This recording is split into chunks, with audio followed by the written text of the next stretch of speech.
الرحمن الرحیم، میں ہوں میر افضل گلزار اور آپ دیکھ رہے ہیں میرا یوٹیوب چینل DMM نیوز اور فیس بک میر افضل گلزار کے نام سے.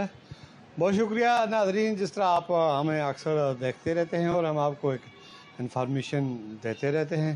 آج کی میری انفارمیشن ایک ایسی سٹوری ہے کہ جب میں صبح گھر سے مانسہرہ اپنے آفس آ رہا تھا تو راستے میں مجھے ایک دکاندار نے بتایا کہ یہاں پہ ایک پورا جتھا جو بھیک مانگنے والی خواتین کا ہے وہ اکٹھا بیٹھا ہوا ہے. تو ہم نے چھپتے چھپاتے وہاں پہ جب پہنچے تو وہ تتر بتر ہونے کی کوشش میں تھی اور انہوں نے مجھے دیکھتے ہی ادھر ادھر بھاگنے کی کوشش کی. ان میں سے ایک دو نے مجھ پر حملہ آور ہونے کی بھی کوشش کی اور میرا موبائل بھی چھیننا چاہا کہ آپ اس طرح کی جو ہے نا یہ نہ کریں.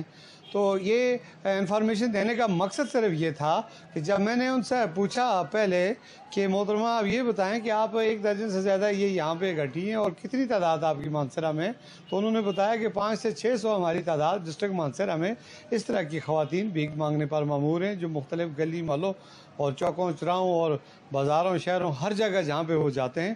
پنجاب کے یہ مختلف علاقوں سے یہاں لوگ آتے ہیں. ان کو کون پرمیشن دیتا ہے، یہ کیا کام کرتے ہیں، بھیک کی آڑ میں ان کا کیا کیا سلسلہ ہوتا ہے، یہ ایک الگ سٹوری ہے. اس پر پھر کبھی بات کریں گے. لیکن ضرورت اس بات کی ہے کہ وہاں پہ ایک مشتنڈا بیٹھا ہوا تھا، وہ بھی ڈسیبل تھا اور آدھے جسم سے معذور انہی کا برادری کا تھا. اس سے جب میں نے پوچھا تو اس نے کہا جی میرے 6 بچے ہیں اور میں جو ہے یہ بھیک مانگ کر گزارا کرتا ہوں. اگر وہ ٹھیک ہوتا تو میرا خیال اس کے 16 بچے ہوتے. لیکن یہ ہے کہ بھیک ضرور مانگیں لیکن کسی کی تذلیل نہ کریں، کسی پر اثر انداز نہ ہو، کسی کو بلیک میل نہ کریں، کسی کو پریشرائز نہ کریں، کسی کے راستے میں نہ بیٹھیں، کسی کو بدعا نہ دیں، کسی کو کچھ نہ کہیں. آپ دیکھیں یہ گاڑیوں میں مسافر جو بیٹھتے ہیں پہلے یہ منتیں کرتے ہیں، بعد میں پھر یہ ان کو برا بھلا کرتے ہیں، آخر میں یہ لڑنے مارنے تک بھی اتر آتے ہیں. تو میری ڈپٹی کمشنر مانسہرہ چونکہ پورے ڈسٹرکٹ کے ہیڈ ہیں، ہم انہیں سے ارباب اختیار ہیں، ان کے پاس اختیارات ہیں اور ڈسٹرکٹ پولیس آفیسر مانسہرہ جو انتظامی امور کو دیکھتے ہیں، تو خدا را ان سے التماس ہے کہ ایسے لوگوں پر ضرور نظر رکھیں جو مفاد عامہ میں رکاوٹ بنتے ہیں، جو راستے کی رکاوٹ بنتے ہیں، جو لوگوں کے لیے مسائل پیدا کرتے ہیں اور بھیک کی آڑ میں. ان کو پرمیشن کس نے دی ہے، یہ بہت سارے سوالات ہیں. تو خدا را اس پر تھوڑا نظر ثانی کریں. یہ آپ لوگوں کی ذمہ داریوں میں یہ چیزیں آتی ہیں کہ عوام کو اور علاقہ مکینی علاقہ مقیم کے جو لوگ ہیں ان کی زندگیوں کو یقینی بنانا، ان کے مال کا تحفظ کرنا، ان کی جان کا تحفظ کرنا.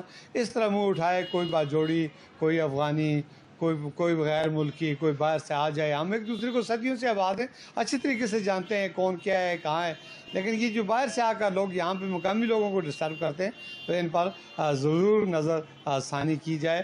اور مزید آپ کی قیمتی آراء اور مسائل کی طرف رہنمائی کے لیے میں ملتمس رہوں گا کہ مجھے اپنے کمنٹس باکس میں ضرور اپنی قیمتی آراء سے ہم آگاہ کریں. اسی کے ساتھ اجازت چاہوں گا، نیکسٹ پھر کسی نئے پروگرام کے ساتھ حاضر ہوں گے. تب تک کے لیے اللہ حافظ.